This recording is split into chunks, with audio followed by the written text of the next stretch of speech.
This video will explore key aspects of intellectual property law in Sri Lanka. Welcome back to the channel. In today's video, we will discuss Chapter 17 and Chapter 18 of the Intellectual Property Act No. 36 of 2003 of Sri Lanka. We will explain patent license contracts, the rights of licensors and licensees, surrender of patents, and how patents may be declared null and void. Let's begin with patent license contracts.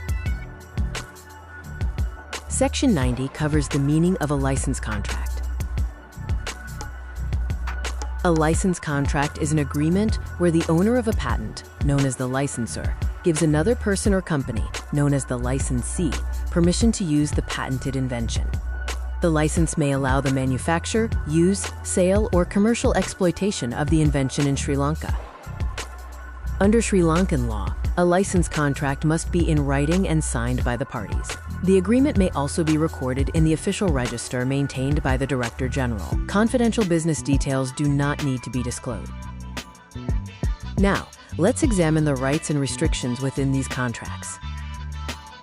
Unless the contract states otherwise, the licensee may use the patented invention in Sri Lanka without limitation as to time. However, the licensee cannot transfer the license or grant sublicenses unless permitted by the agreement.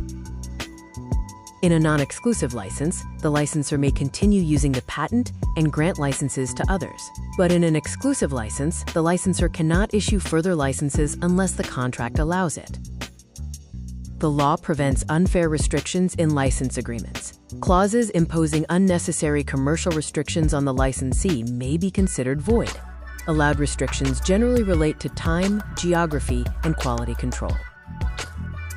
Next, we look at what happens when a patent fails or a contract ends.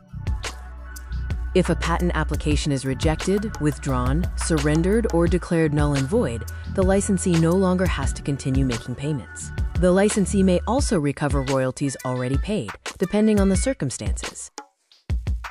When a license contract expires or ends, the Director General records the termination in the patent register. If a license agreement involving foreign royalty payments is considered harmful to Sri Lanka's economic development, the Director General may refer the matter to the central bank. The contract may be cancelled if deemed harmful.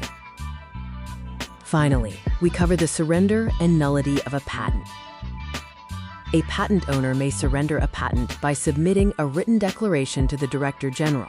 If license agreements exist, the consent of licensees may also be required for surrender. A court may declare a patent null and void if it is not legally valid.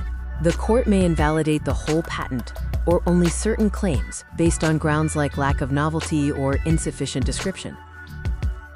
When a patent is declared null and void, it is treated as though it never existed from the date it was granted. To conclude, Sri Lankan patent law regulates license contracts, protects licensors and licensees, and provides legal procedures for surrendering or invalidating patents.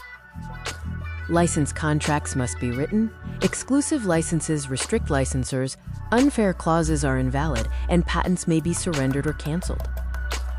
Thank you for watching. Please like, subscribe, and share for more videos on intellectual property law in Sri Lanka.